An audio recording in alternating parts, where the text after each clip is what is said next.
Dear learners, today we are going to solve English worksheet of class 5th, chapter 16, The Little Bully, जिसमें बच्चों इस chapter के अंदर एक छोटा शरारती लड़का है जो दूसरे बच्चों को बुली किया करता था. So let's start. First question है, choose the right answer. All the children hated Hari because सभी बच्चे हरी को हेट करते थे, हरी से नफरत करते थे. कोई हरी को पसंद नहीं करता था. क्यों नहीं करते थे? Because he always pinched them, क्योंकि वो हमेशा ही उन्हें पिंच किया करता था. नेक्स्ट है, nobody took Harry's hand, nobody went near him, nobody played with him. This shows that Hari had no friends. Nobody took Hari's hand मतलब कोई हरी का हाथ नहीं पकड़ रहा था, कोई हरी के पास नहीं जा रहा था और कोई भी हरी के साथ नहीं खेल रहा था. और ये हमें क्या दिखाता है कि हरी का कोई भी दोस्त नहीं था. नेक्स्ट है, Hari was pinched till he was black and blue. Means Hari किसी को भी पिंच करता था और कब तक पिंच करता था? जब तक कि वो ब्लू एंड ब्लैक ना हो जाए. इसका मीनिंग है there were bruises on his body. इसका मतलब ये है कि जब तक उसके बॉडी पर चोट ना लग जाए, खरोंच ना आ जाए, मतलब काफ़ी वो हार्डली पिंच करता था.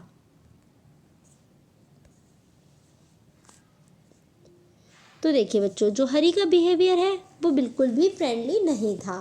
तो यहाँ पर आपको क्लासीफाई करना है. Classify the following actions into friendly and unfriendly. यहाँ पर आपको फ्रेंडली एक्शंस और अनफ्रेंडली एक्शंस में क्लासीफाई करना है, अलग अलग लिखना है आपको. यहाँ पर देखिए, यहाँ पर आपको इस लेफ्ट हैंड साइड में फ्रेंडली एक्शंस लिखने हैं एंड राइट हैंड साइड में अनफ्रेंडली एक्शंस लिखने हैं. तो देखिए, यहाँ पर आपको ऊपर एक्शंस दिए हुए हैं, उन्हें चूज़ करके इसमें लिखना है. ठीक है, देखिए फर्स्ट है रिस्पेक्टिंग अदर पीपल, ये है फ्रेंडली एक्शन में. नेक्स्ट है बीइंग हेल्पफुल टू एवरीवन, दूसरों की मदद करना, बड़ों की इज्जत करना, उन्हें रिस्पेक्ट करना. Helping your classmates in school, अपने स्कूल में अपने क्लासमेट्स को हेल्प करना. प्रोटेक्टिंग अ वीकर पर्सन, और किसी कमज़ोर की मदद करना. और अनफ्रेंडली एक्शंस में आएंगे using bad language, shouting at friends, मतलब अच्छी लैंग्वेज यूज़ ना करना, अपने दोस्तों पर चिल्लाना. Eating a small child's tiffin, और किसी छोटे बच्चे का टिफ़िन खा लेना. Pushing a smaller boy and making him cry, और किसी छोटे लड़के को धक्का देना और उससे रुला देना. तो ये सभी क्या है? अनफ्रेंडली एक्शंस हैं. तो आप सभी को कैसे एक्शंस करने चाहिए? Friendly actions. ठीक है. क्वेश्चन 3 है, suffix is a part of the word added to the end of a word to change its meaning. बच्चों, सफिक्स क्या होते हैं? एक पार्ट होते हैं ये किसी भी वर्ड का, जिसे किसी भी वर्ड के अगर आप लास्ट में जोड़ देंगे, ऐड कर देंगे, तो ये उस वर्ड की मीनिंग को चेंज कर देते हैं. ठीक है, देखिए जैसे what does it mean, the suffix ly, यहाँ पर ly लिखा हुआ है, means in a certainly way, certain way, यानी कि एक विशेष तरह से, स्पेसिफिक किसी तरीके से. ठीक है, देखिए friendly means in a friend kind of वे. जैसे देखिए, फ्रेंड क्या है? दोस्त. लेकिन फ्रेंडली क्या है? जैसे मित्रता पूर्वक व्यवहार. ठीक है, इस तरीके से friend kind of way, of a way. ठीक है. Add ly to the following words and make sentences. यहाँ पर आपको कुछ वर्ड्स दिए हुए हैं, उनमें आपको ly सफिक्स को ऐड कर देना है लास्ट में, और ये वर्ड्स भी चेंज हो जाएंगे, उनका मीनिंग भी चेंज हो जाएगा. देखिए स्ट्रॉन्ग, स्ट्रांगली, तो इसका आप सेंटेंस बनाएंगे, I strongly advise you to stop bullying. मैंने तुम्हें मतलब कि सख्ती से मना किया था कि तुम्हें बुली जो तुम करते हो उसे रोकना होगा. ठीक है. Hard, hardly, I hardly sing. Hardly का मतलब है मुश्किल से. जैसे आई हार्डली सिंग, मैं बहुत ही कभी कभार मुश्किल से ही कभी गाता हूँ या गाती हूँ. ठीक है. बैड, बुरा, और बैडली, बुरी तरह से. जैसे हरी पिंच्ड हिम बैडली, हरी ने उसे बहुत बुरी तरह से पिंच किया. ब्राइट, ब्राइटली, चमकदार तरीके से. The sun shines brightly. ठीक है. नेक्स्ट है सॉफ्ट, सॉफ्टली, मतलब सॉफ्ट मतलब आराम से, सॉफ्टली बिल्कुल सॉफ्ट मतलब मुलायम या सॉफ्ट कोई चीज़, और सॉफ्टली यानी कि सॉफ्ट तरीके से, आराम से, ध्यान से। ऑलवेज स्पीक सॉफ्टली यानी कि धीरे धीरे से सॉफ्ट साउंड में बातें करनी चाहिए हमेशा ही।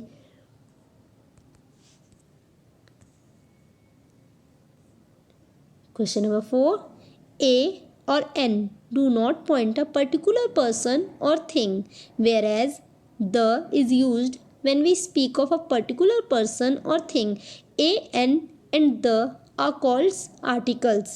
बच्चों देखिए, ए, एन और द क्या है, आर्टिकल्स हैं, जिसमें ए और एन जो है वो कभी भी किसी भी पर्टिकुलर पर्सन को या किसी थिंग को पॉइंट आउट नहीं करते हैं, ठीक है। और जहाँ वहीं द जो है वो हम कब यूज़ करते हैं, जब हम किसी पर्टिकुलर पर्सन या थिंग को की तरफ आप पॉइंट आउट कर रहे हैं तब।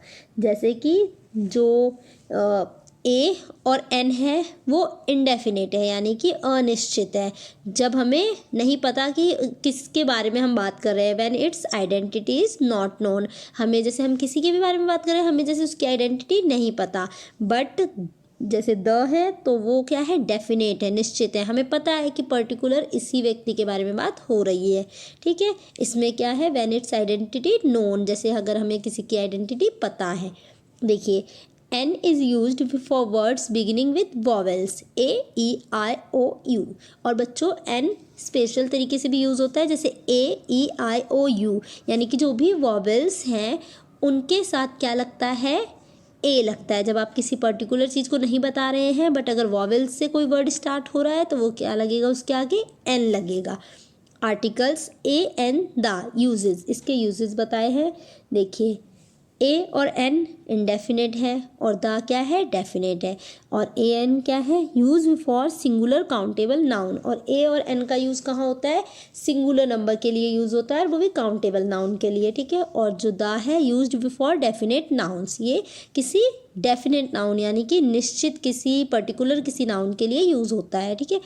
अब देखिए यहाँ पर आपको ए का एग्जाम्पल दिया हुआ है, व्हाट अ प्रिटी गर्ल, यानी कि क्या सुंदर लड़की है, ठीक है, कितनी सुंदर लड़की है, इस टाइप से। तो यहाँ पर हमें उस पर्सन के बारे में नहीं पता है, हमें इसकी आइडेंटिटी नहीं पता है ना, तो इसलिए हम यहाँ पर क्या लगाएंगे, ए लगाएंगे। और नेक्स्ट इस द वाले में देखेंगे, द बॉय हैव कम। तो यहाँ पर क्या है, हमें पता है कि कौन लड़का आया है जिसकी तरफ हम पॉइंट आउट कर रहे हैं, और उसकी आइडेंटिटी भी हमें पता है, जैसे द बॉय हैव कम, इसका मतलब ये वही लड़का है जिसे हम जानते हैं या हमने जिसे बुलाया था, तो हम पर्टिकुलर उस लड़के की बात कर रहे हैं यहाँ पर, ठीक है। जब हमें किसी की आइडेंटिटी पता होती है तो हम क्या करते हैं, द का यूज़ करते हैं। और जब हमें आइडेंटिटी नहीं पता होती है और वो इनडेफिनेट होता है तो हम ए और एन का यूज़ करते हैं, और सिंगुलर नंबर के लिए भी ए और एन का यूज़ करते हैं, ठीक है।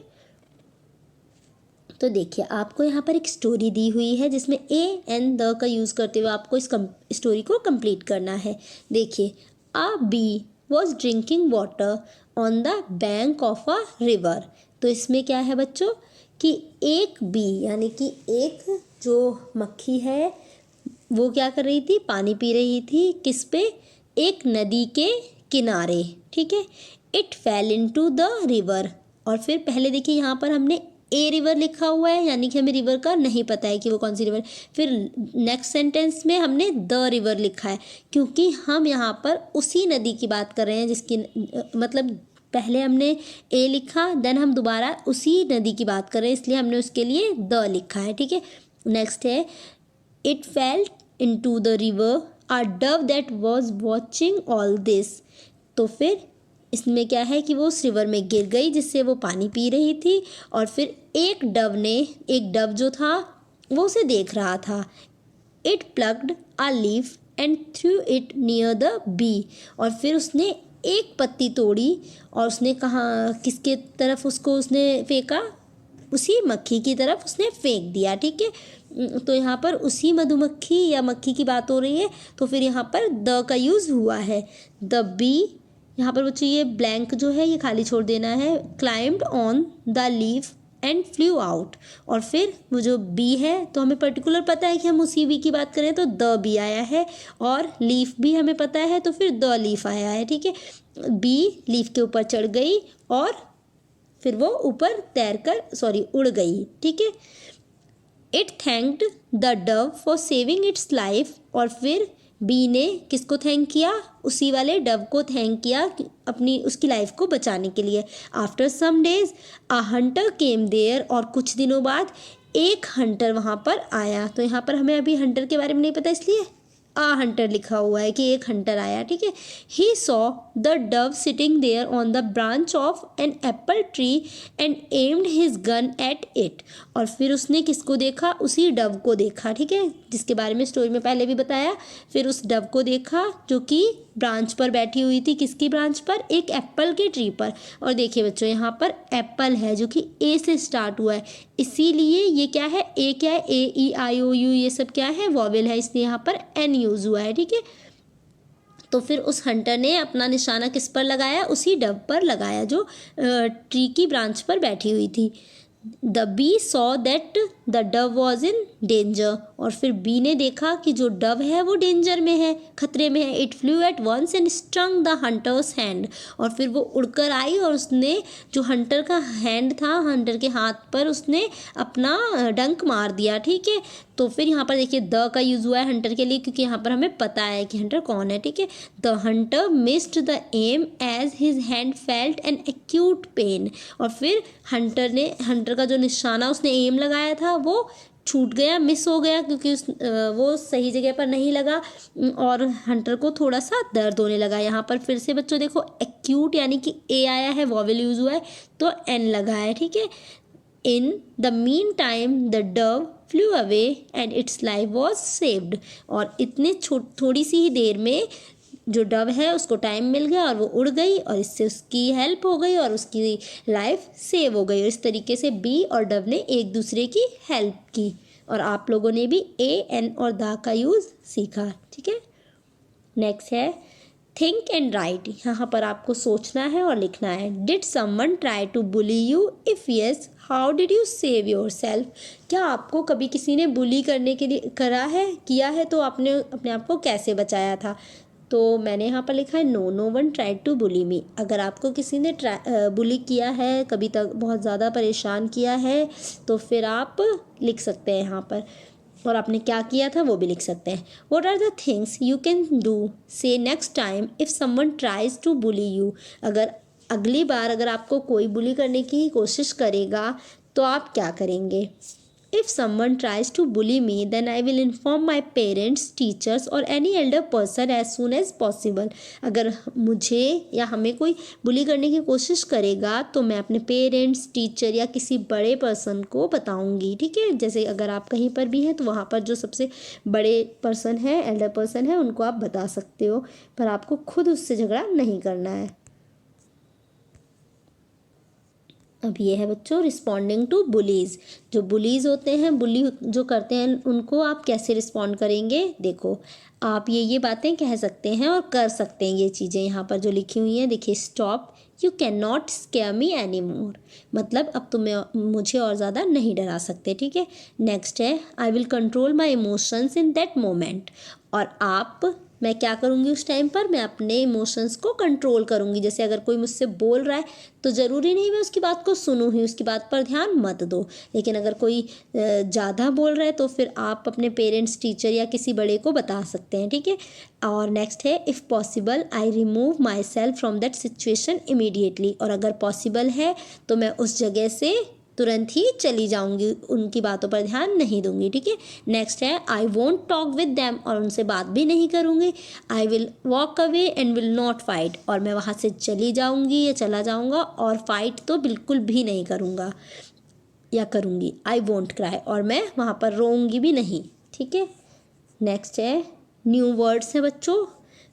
यहाँ पर फर्स्ट वर्ड है bruise, injury by blow to body, ठीक है, मतलब कि कोई चोट लग जाना, जब बॉडी पर आप किसी भी तरह की चोट लग जाती है, ठीक है। हॉरिड, टेरिबल, ठीक है, भयंकर। Harsh, rough and deep sound, ठीक है। और क्या कहते हैं नेक्स्ट है मतलब कर्कश टाइप की साउंड, ठीक है।